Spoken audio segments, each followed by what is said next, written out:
A society can prosper in a healthy social environment and such type of environment is possible only through the programs of physical education. एक society केवल एक स्वस्थ सामाजिक वातावरण में ही विकसित हो सकती है और इस तरह का जो स्वस्थ वातावरण है वो केवल फिजिकल एजुकेशन के कार्यक्रमों के द्वारा ही प्रदान करना संभव है। Our next objective is neuromuscular coordination, यानी कि हम कहेंगे कि न्यूरोमस्कुलर कोऑर्डिनेशन एक उद्देश्य है फिज़िकल एजुकेशन का, कि लोगों को एक बेस्ट न्यूरोमस्कुलर कोऑर्डिनेशन प्राप्त हो सके, उनके ब्रेन का और उनकी मांसपेशियों का जो आपसी संतुलन है, जो आपसी कहना चाहिए तालमेल है, वो आपसी तालमेल बहुत बेहतर होना चाहिए। ये फिज़िकल एजुकेशन का एक उद्देश्य बन जाता है। This objective is concern with a better relationship between nervous system and muscular system. अब ये जो ऑब्जेक्टिव है ये किससे कंसर्न्ड है कि नर्वस सिस्टम जो है हमारा नाड़ी तंत्र में क्या होता है, हमारे ब्रेन से इम्पल्सेस सेंड किए जाते हैं, किसको, मसल्स को मोशन करने के लिए, मूव करने के लिए। तो मसल्स को चलाने के लिए जो हमारे दिमाग से संकेत भेजे जाते हैं, उन संकेतों के आने जाने की गति यदि तीव्र होगी तो हम दूसरों की अपेक्षा बहुत जल्दी काम कर पाएंगे, और अगर स्लो होगी तो हम दूसरों की अपेक्षा बहुत धीमे कहलाएंगे कि ये इंसान बहुत धीमे काम करता है, धीमा सोचता है, धीरे धीरे काम करता है। सो वो किस वजह से होता है कि हमारा न्यूरोमस्कुलर कोऑर्डिनेशन स्लो होता है, दिमाग का और मांसपेशियों का तालमेल स्लो हो जाता है। और यदि ये स्लो नहीं है, ये फास्ट है, तो हम जल्दी काम करेंगे। तो फिज़िकल एजुकेशन का ये फोर्थ ऑब्जेक्टिव है कि वो आपके न्यूरोमस्कुलर कोऑर्डिनेशन को बहुत अच्छा बना दे। The activities of physical education provide ample opportunities for the better neuromuscular coordination. जो फिजिकल एजुकेशन की एक्टिविटीज़ होती हैं वो न्यूरोमस्कुलर कोऑर्डिनेशन के लिए बेहतर अवसर प्रदान करती हैं। इन various game situations our neuromuscular coordination is developed. बहुत सारी जो गेम सिचुएशंस होती हैं उनमें, क्योंकि हमें बार बार तुरंत एकदम से सोचना, समझना, कैलकुलेट करना और एक्शन लेना, मतलब इनपुट, प्रोसेस और आउटपुट, ये एकदम बहुत फास्ट स्पीड पे करना पड़ता है खेलों के अंदर। और ऐसी बहुत सारी सिचुएशंस का हमने सामना करना होता है। तो इससे क्या होता है कि बार बार इस प्रक्रिया को दोहराते हम हैबिचुअल हो जाते हैं और हम किसी भी बात को दूसरों की अपेक्षा बहुत तेज़ी से उस बात पर रेस्पॉन्स करने लगते हैं, सोचने लगते हैं, आउटपुट देने लगते हैं। किस वजह से? क्योंकि हमारा न्यूरोमस्कुलर कोऑर्डिनेशन ट्रेंड हो जाता है फिजिकल एजुकेशन प्रोग्राम्स में पार्टिसिपेट करके। ठीक है। So in various game situations our neuromuscular coordination is developed. इसका उदाहरण क्या है? मान लीजिए आप एक क्रिकेटर हैं और आप खेल रहे हैं, पिच पर हैं, बॉल डाली गई। बॉल डालते ही आपके दिमाग को विद इन सेकेंड्स ये एनालाइज करना है कि बॉल कहाँ पर पड़ी है, कितनी स्पीड से बल्ला घुमाना है, किस तरफ मारना है, ये सोचना है, कैलकुलेट करना है और उसको एक्शन में भी ले आना है, उसको कर भी देना है। तो ये किस वजह से हुआ कि आपके ब्रेन ने सोचा, कैलकुलेट किया, फिर आपके ब्रेन ने आपकी मसल्स को इम्पल्सेस भेजे और आपकी मसल्स ने बिल्कुल सही समय पर एक्यूरेट काम किया। तो अगर एक्यूरेट नहीं किया तो आउट हो जाओगे। तो आउट होने से बचने के डर से हम क्या करते हैं, बार बार उस चीज़ को सही बेटर बनाने की कोशिश करने में लगे रहते हैं। तो इससे क्या हो रहा है कि हमारा न्यूरोमस्कुलर कोऑर्डिनेशन बहुत बेटर होता जा रहा है।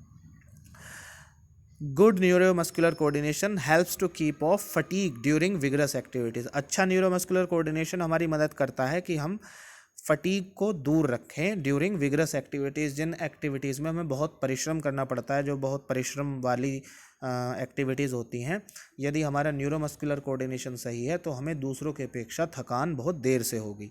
We can use our energy in a proper way. Neuromuscular coordination से हम अपनी ऊर्जा का सही इस्तेमाल कर पाते हैं। If we have good neuromuscular coordination we can ensure accurate and smooth functioning of our body. यदि हमारी न्यूरोमस्कुलर कोऑर्डिनेशन अच्छी है तो हम अपनी बॉडी की जो हमारी बॉडी की जो फंक्शनिंग होगी वो बहुत स्मूथ होगी और बहुत एक्यूरेट होगी। मतलब दूसरों की अपेक्षा हम बहुत स्मूथली काम करेंगे और एक्यूरेसी के साथ काम करेंगे। While doing physical activities our reaction time becomes less. जब हम फिजिकल एक्टिविटी कर रहे होते हैं तो हमारा जो रिएक्शन टाइम है वो घट जाता है। घट क्यों जाता है? क्योंकि हमारा जो इम्पल्सेस हैं उनका आना जाना बहुत फास्ट स्पीड से हो रहा है, ऑब्जर्वेशन बहुत फास्ट हो रही है हमारी, कैलकुलेशन बहुत फास्ट हो रही है। These activities help in the efficient movement of our body part. और ये जो एक्टिविटीज़ होती हैं ये हमारी बॉडी पार्ट के मूवमेंट को एफिशिएंट बनाने में मदद करती हैं, बहुत अच्छे कुशल हो जाते हैं हम। जैसे कि अगर आपने आज ही डांस करना शुरू किया है तो आपके स्टेप्स कैसे होंगे? अजीब ही स्टेप्स होंगे। लेकिन अगर आप बहुत लंबे समय से डांस करते चले आ रहे हैं तो आपके स्टेप्स में क्या आ जाता है? परफेक्शन आ जाता है, कि स्मूथनेस आ जाती है। तो वो किस वजह से हो रहा है? क्योंकि आप उस फिजिकल प्रोग्राम में, उस फिजिकल एक्टिविटी में काफ़ी लंबे समय से इंडल्ज हैं और आपने बार बार ट्रायल और एरर, मतलब गलतियां करके और प्रयास करके, सीखने की कोशिश कर करके बार बार उसके अंदर सुधार कर लिया है। These activities help in the efficient movement of our body parts. Thus, through physical activities, our neuromuscular coordination become efficient. इस तरह से फिजिकल एक्टिविटीज़ के माध्यम से हमारा न्यूरोमस्कुलर कोऑर्डिनेशन कैसा हो जाता है? बहुत एफिशिएंट हो जाता है, बहुत श्रेष्ठ, बहुत कुशल, बहुत अच्छा हो जाता है। Next objective is emotional development. देखिए, अगला हमारा जो ऑब्जेक्टिव है वो है भावनात्मक विकास। फिजिकल एजुकेशन के माध्यम से हम भावनात्मक विकास भी करते हैं। The emotional development of an individual is also the major objective of physical education. किसी व्यक्ति के अंदर भावनात्मक विकास का होना बहुत ज़रूरी है और ये मेजर ऑब्जेक्टिव्स में इसकी गिनती की जाती है, सबसे बड़ा उद्देश्य माना जाता है। देखिए, भावनाएं क्या हैं? किसी इंसान के अंदर प्रेम होता है, किसी इंसान के अंदर करुणा है, सहानुभूति है, वात्सल्य है, स्नेह है, प्रेम है, जिसे आप बहुत सारे अलग अलग नाम से जानते हैं। Like you have pleasure, you have hope, you have jealousy, you have hate, fear, distress, anger, wonder, lust, loneliness etcetera. बहुत सारे इमोशंस हमारे अंदर होते हैं। इन इमोशंस में से यदि कोई इंसान बहुत ज़्यादा इमोशनल है तो किसी भी इमोशन का बढ़ना या घटना संभव हो जाता है, कि किसी इंसान का दुख नहीं देखा जाता और उसके पास जो कुछ भी है वो सब उसको दे देता है। तो वो बहुत ज़्यादा ओवर इमोशनल होने के कारण ऐसा इंसान भी समाज में वेल एडजस्टमेंट उसका नहीं माना जा सकता। अगर कोई इंसान ऐसा है जिसे बहुत ज़्यादा गुस्सा आता है तो ऐसे इंसान को भी सोशली वेल एडजस्टेड नहीं कहा जा सकता। तो इमोशंस पर काबू होना, भावनाओं पर काबू होना, ये बहुत इम्पोर्टेंट है। और फिज़िकल एजुकेशन के माध्यम से हम इमोशनल डेवलपमेंट भी किसी इंसान का बहुत बेहतर कर पाते हैं। क्यों? क्योंकि खेल में हमें बहुत सारी सिचुएशंस का सामना करना पड़ता है और उन सिचुएशंस में हमें बेटर बिहेव करने की ट्रेनिंग दी जाती है और हमें आदत हो जाती है कि हम अपनी हार को सहन करें, अपने गुस्से पर काबू करें और अपने जुनून पर काबू करें, कि कोई ऐसा बिहेवियर ना करें जो दूसरे को नापसंद हो और अपनी टीम के साथ कोऑपरेट करें। बहुत सारी चीज़ों पर हम कंट्रोल करना सीख जाते हैं। बेसिकली हम अपने इमोशंस पर कंट्रोल करना सीख जाते हैं और इमोशंस पर कंट्रोल करना आ जाता है, डैट मीन्स कि हम इमोशनली डेवलप्ड हो जाते हैं, हमारे इमोशन हमारे काबू में रहने लगते हैं। So every individual has various types of emotion. हर एक इंसान के अंदर भिन्न भिन्न प्रकार के इमोशंस होते हैं। वैसे मैं बता दूं, मैकडूगल एक साइकोलॉजिस्ट हुए हैं, मनोविश्लेषक हुए हैं। उन्होंने माना है कि ये सारे इमोशंस तो सभी के अंदर होते हैं, बस अंतर क्या होता है कि किसी में कोई इमोशन ज़्यादा डेवलप होता है और दूसरे में वो उतना डेवलप नहीं होता है। अंतर सिर्फ इतना होता है, that is called individual difference. Like pleasure, जैसे किसी के अंदर सुखद अनुभव, किसी को बहुत ज़्यादा कोई खुश मिजाज रहता है। होप, किसी के अंदर बहुत आशावान रहता है कोई इंसान, कोई बहुत ज़्यादा निराशा, डिस्ट्रेस किसी को रहती है, किसी को जेलसी रहती है, ईर्ष्या किसी के अंदर रहती है, किसी के अंदर हेट बहुत ज़्यादा करता है, कि किसी से घृणा बहुत ज़्यादा करता है। फियर, कोई बहुत ज़्यादा भयभीत रहने वाला व्यक्ति होता है। किसी के अंदर एंगर, क्रोध बहुत ज़्यादा होता है। कोई वंडर, बहुत ज़्यादा, मतलब छोटी छोटी चीज़ें भी उसको आश्चर्यचकित कर देती हैं। लस्ट, किसी के अंदर लालच बहुत ज़्यादा होता है। किसी के अंदर लोनलीनेस, कोई अकेला रहना बहुत पसंद करता है और मतलब उसके अंदर एकाकीपन बहुत ज़्यादा होता है, एट्सेट्रा। इस तरह के डिफरेंट इमोशंस बहुत सारे लोगों में हुआ करते हैं।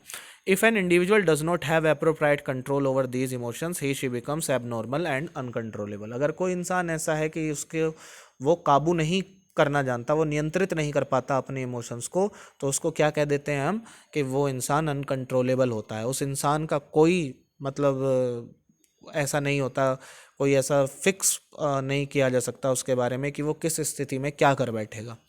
सो ऐसे इंसान को अनकंट्रोलेबल या एबनॉर्मल इंसान कहा जाता है। The emotions are vital for every individual but excess of these is always bad. Emotions का होना तो देखिए बहुत ज़्यादा ज़रूरी है, महत्वपूर्ण है, कि यदि किसी इंसान के अंदर भावनाएं ही नहीं होंगी so that person is like machine, वो इंसान बिल्कुल मशीन की तरह होगा। And we don't want to make machines, we don't want to make a human machine. हम कोई ऐसा इंसान नहीं चाहते जिसके अंदर इमोशंस ही ना हो, क्योंकि वो क्या होगा, किसी को मार डालेगा तो उसको दर्द ही नहीं होगा, उसको पीड़ा ही नहीं होगी। कोई भूखा है, उसके पास बहुत सारा खाना है लेकिन वो किसी के साथ शेयर नहीं करेगा। तो we don't want a machine. Emotions का होना ज़रूरी है बट ओवर इमोशनल होना किसी का बहुत ज़्यादा, that is also not good for that particular person. तो the programs of physical education help develop these emotions and also teach us to have proper control over our emotion। तो physical education के कार्यक्रम क्या करते हैं, सबसे पहले तो वो इन इमोशंस को विकसित करते हैं, लेकिन विकास के साथ साथ वो इन पर नियंत्रण या काबू करना भी सिखाते हैं कि हम इन इमोशंस पर कैसे काबू करें। By participating in the programs of physical education and individual starts having control over his her emotions.